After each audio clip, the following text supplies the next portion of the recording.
Hay una rabia que no grita.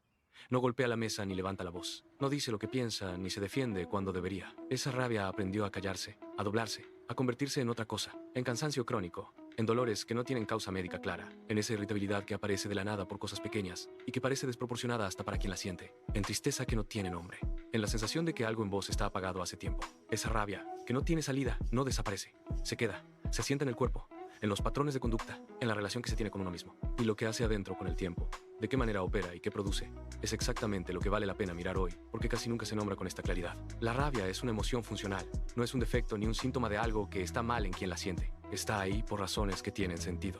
Señala que algo está mal, que un límite fue cruzado, que algo injusto ocurrió, que alguien o algo hizo daño real. Es información. Y como toda información emocional, requiere ser procesada de alguna manera para cumplir su función. Cuando eso ocurre, cuando la rabia puede expresarse, completar su ciclo natural, la información llega a destino, el sistema reconoce lo que ocurrió y puede seguir adelante. Pero hay personas que aprendieron muy temprano que eso no era posible, que expresar rabia tenía consecuencias. El castigo, el rechazo, el desamor, el silencio del otro, la culpa de haber roto algo, que la rabia era peligrosa, que hacía daño, que era señal de algo malo en uno mismo. Y entonces, el sistema aprendió a hacer lo único que podía hacer para sobrevivir en ese entorno: tragarla, guardarla, convertirla en otra cosa. El problema es que la rabia guardada no se digiere, no se neutraliza con el tiempo ni se resuelve sola con la distancia. Se acumula. Y con el tiempo, ese acúmulo tiene consecuencias que rara vez se conectan con su origen real, porque el origen quedó demasiado atrás, demasiado tapado por capas de adaptación y de historia. Y lo que queda visible es solo el efecto, sin la causa que lo explica.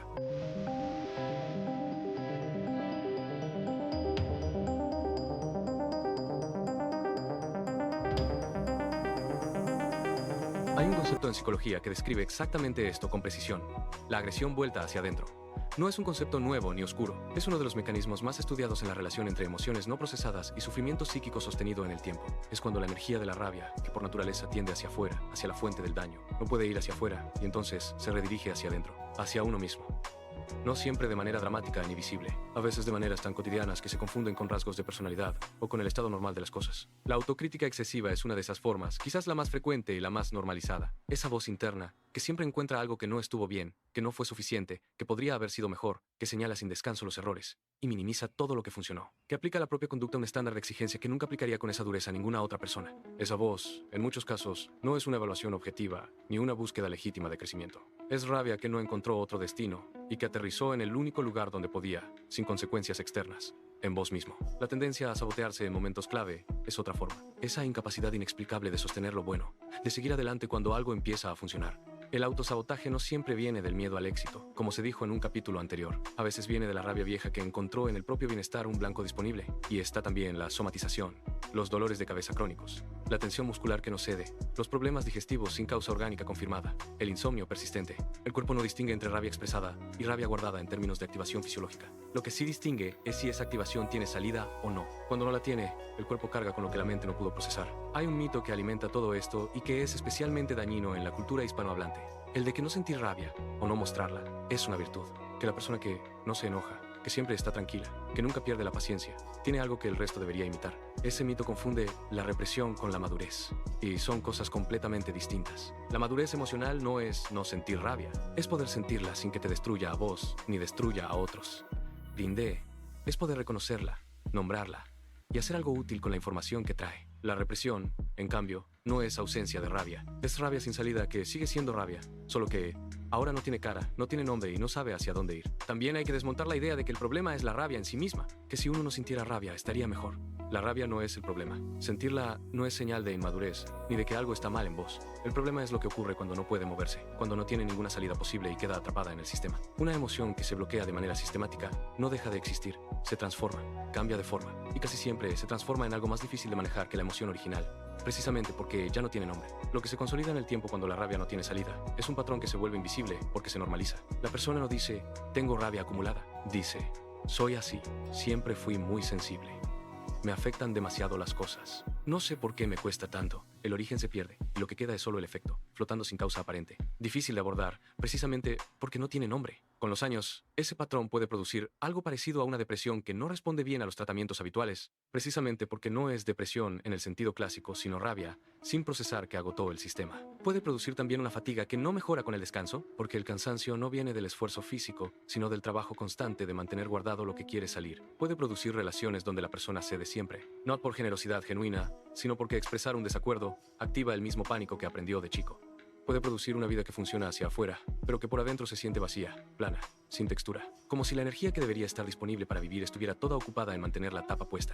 El costo emocional de esto es difícil de cuantificar porque está distribuido en muchas áreas al mismo tiempo, y se confunde fácilmente con rasgos de carácter o con el estado normal de las cosas. Está en el agotamiento permanente de sostener una calma que no es calma, sino contención activa. En la dificultad para identificar lo que uno quiere o necesita, porque el sistema interno que debería señalarlo fue silenciado junto con la rabia que lo activaba. Está en la tendencia a sobreresponsabilizarse del bienestar emocional de los demás, y a subresponsabilizar sistemáticamente a quienes causaron daño real, y en la dificultad profunda para recibir apoyo sin sentir que se está haciendo una carga, que se está pidiendo demasiado, que no se tiene derecho. Hay factores que empeoran esto de manera particular y que merecen nombrarse. El primero es la socialización diferencial por género. En muchas culturas hispanohablantes, la rabia en las mujeres es doblemente castigada. Primero porque es rabia, y la rabia siempre fue sospechosa. Y segundo porque contradice el mandato de ser dulce, comprensiva, paciente, contenedora. En los hombres ocurre algo distinto pero igualmente dañino. La rabia puede mostrarse en ciertos formatos socialmente aceptados, como la autoridad o el control, pero no como vulnerabilidad, ni como señal de que algo duele. En ambos casos, la rabia real, la que viene del daño genuino, queda sin procesar.